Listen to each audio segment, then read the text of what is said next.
Hello everyone. आज हो गया हमारा 6 फरवरी 2023। हम आज स्टार्ट करते हैं आज के करंट अफेयर्स को। पहला है हमारा इंटरनेशनल सीबेड अथॉरिटी के बारे में। इंटरनेशनल सीबेड अथॉरिटी इस्टेब्लिश्ड हुआ था 1994 में अंडर यूएन क्लॉज 1982 में।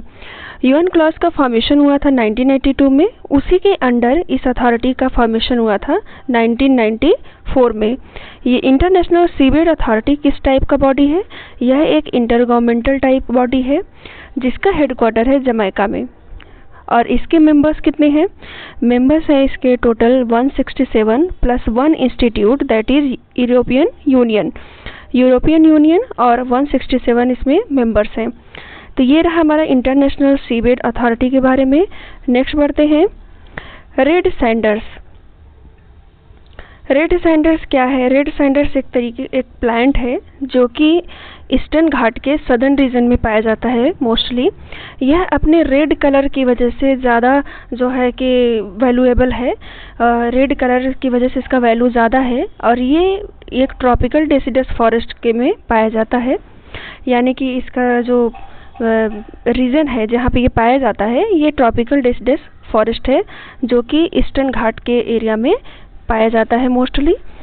इसका आईयूसीएन स्टेटस क्या है? आईयूसीएन स्टेटस में इसको इंडेंजर्ड की कैटेगरी में रखा गया है। इसका स्मगलिंग बहुत होता है। रेड सैंडर्स जैसे मैंने आपको पहले बताया कि इसके रेड कलर की वजह से इसका वैल्यू है और इसका स्मगलिंग इसी वजह से बहुत ज़्यादा होता है। इसको आईयूसीएन में इंडेंजर्ड की कैटेगरी में रखा गया है। साइट्स ने इसको अपेंडिक्स सेकेंड में रखा गया है और वाइल्ड लाइफ प्रोटेक्शन एक्ट 1972 ने इसको शेड्यूल 4th में रखा है। यह इंडेमिक है सदर्न ईस्टर्न घाट रीजन का। तो ये रहा हमारा रेड सैंडर्स के बारे में। ये मोस्ट इम्पॉर्टेंट है। आईयूसीएन स्टेटस इसका पूछ सकता है एग्जामों में, यूपीएससी में पूछता है मोस्टली। आगे बढ़ते हैं एक्सरसाइज ट्राई शक्ति प्रहार। ट्राई शक्ति प्रहार एक्सरसाइज किसके बीच हुआ? अभी हाल ही में एक जॉइंट ट्रेनिंग एक्सरसाइज हुआ है हमारे देश के 3 फोर्सेस के बीच में, आर्मी, एयर फोर्स और सीएपीएफ के बीच में।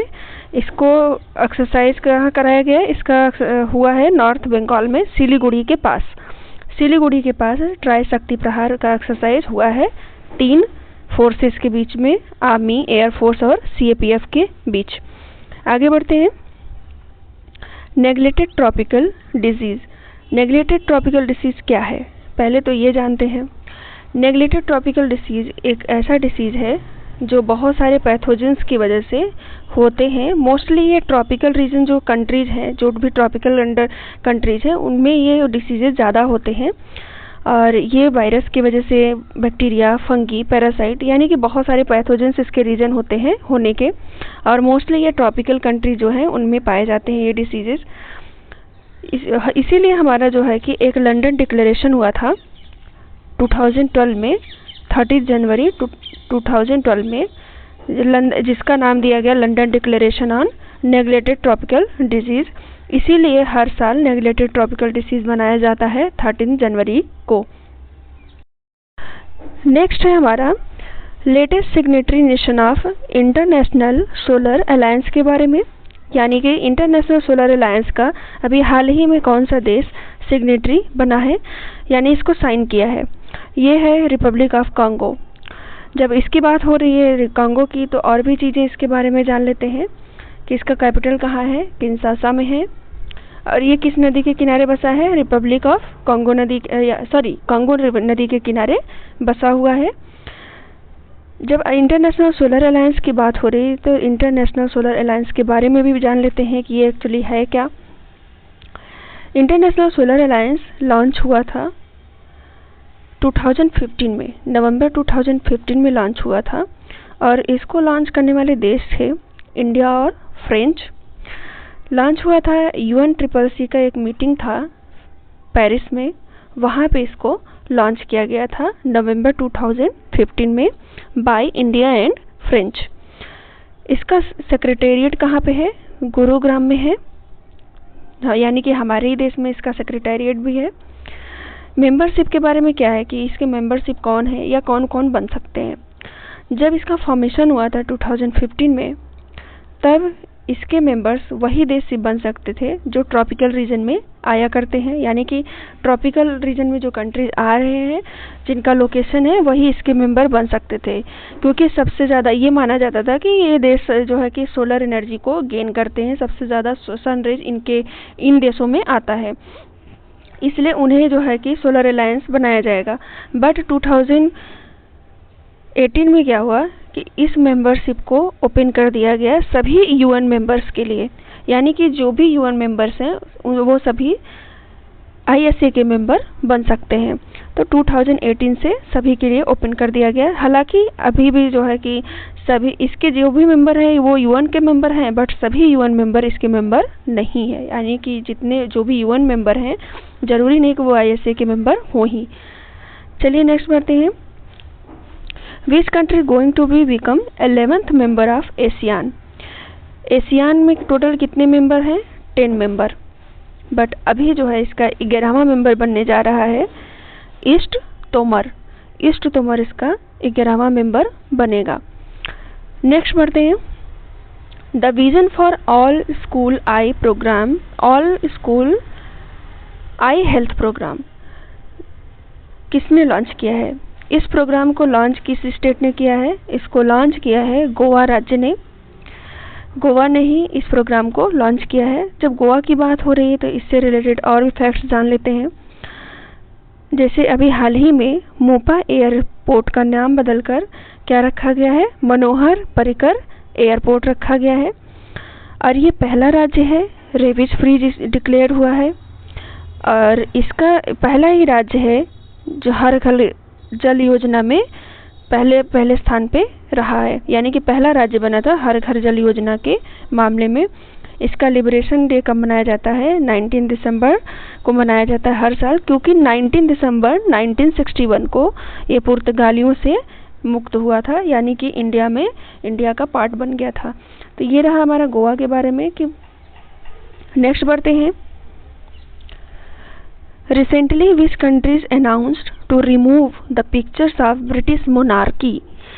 अभी हाल ही में कौन सा देश बना है जिसने ये अनाउंस किया है कि अब वो अपनी करेंसी में से ब्रिटिश मोनार्की के पिक्चर्स को हटा देगा?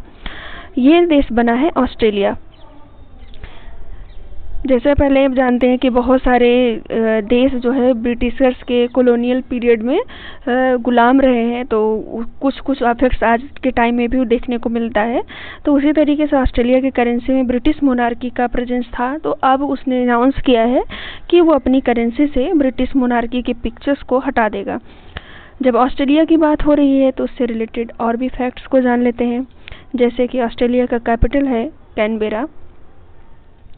वहीं एक मिलिट्री एक्सरसाइज होता है हमारे देश के साथ, military exercise joint military exercise होता है, एक्सरसाइज ककड़ू हमारे देश के साथ होता है। अभी हाल ही में इंडिया ने फ्री ट्रेड एग्रीमेंट भी साइन किया है ऑस्ट्रेलिया के साथ। तो ये रहा ऑस्ट्रेलिया से रिलेटेड फैक्ट्स। आगे बढ़ते हैं। स्वास्थ्य गर्व ऐप किसने डेवलप किया है? स्वास्थ्य गर्व ऐप को डेवलप किया है आईआईटी रुड़की ने। ये महिलाओं से रिलेटेड है, उनके महिलाओं के गर्व से रिलेटेड जो अपडेट्स होंगे इस ऐप के में मिलेंगे। ऐसे ही और भी चीज़ें हैं, बहुत कुछ आईआईटीज़ हैं जिन्होंने बहुत कुछ चीज़ें भी डेवलप्ड किया हैं, जैसे कि परम अनंत सुपर कंप्यूटर का डेवलपमेंट किसने किया है? आईआईटी गांधीनगर ने किया है। और भार ओएस अभी न्यूज़ में था, मैंने करंट अफेयर्स में दिया है, प्रीवियस वीडियोस में मिल जाएगा। भार ओएस एक इंडिजिनस मोबाइल ऑपरेटिंग सिस्टम है जिसको डेवलप किया है आईआईटी मद्रास ने। उसी तरीके से अभी हाल ही में न्यूज़ में था कि आर्टिफिशियल हार्ट का डेवलपमेंट हुआ है। आर्टिफिशियल हार्ट को किस इंस्टीट्यूट ने डेवलप किया? इसको डेवलप किया था आईआईटी कानपुर ने।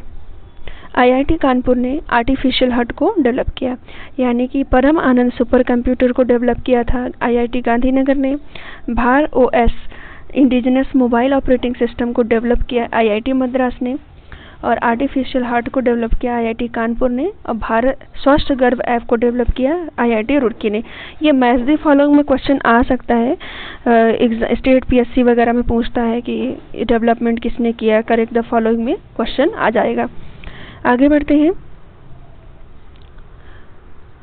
Which multinational company launched Project Ellora to promote India's local language in the digital world? किस कंपनी ने प्रोजेक्ट एलोरा को लॉन्च किया है? प्रोजेक्ट एलोरा को लॉन्च किया है माइक्रोसॉफ्ट ने, with aim to promote India's local language in the digital world. Next है हमारा वर्ल्ड कैंसर डे 2023 कब मनाया गया? वर्ल्ड कैंसर डे मनाया गया 4 फरवरी को, और इस बार का थीम था close the care gap, uniting our voices and taking action. ये था वर्ल्ड कैंसर डे। और 2 फरवरी को क्या मनाया जाता है? हमारे करंट अफेयर्स में है, आप वहाँ से जाकर देख सकते हैं। World wetland day, world wetland day मनाया जाता है 2 फरवरी को, और 1 फरवरी को मनाया जाता है Indian coast guard day.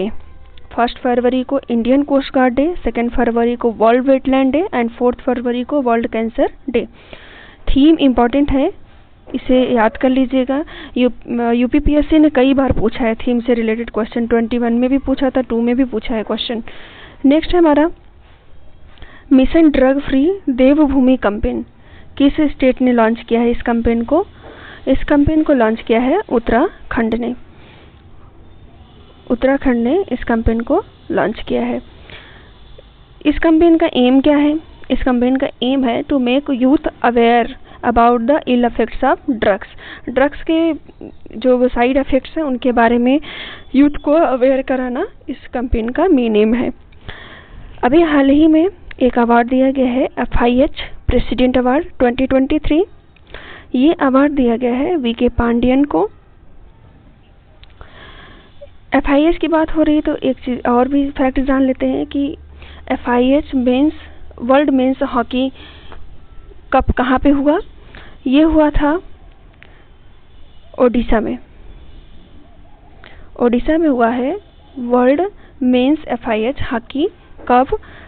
Odisha के 2 जगहों पे हुआ था, एक राउरकेला में हुआ है, एक जगह और है राउरकेला के बिरसा मुंडा स्टेडियम में इस खेल का आयोजन किया गया था।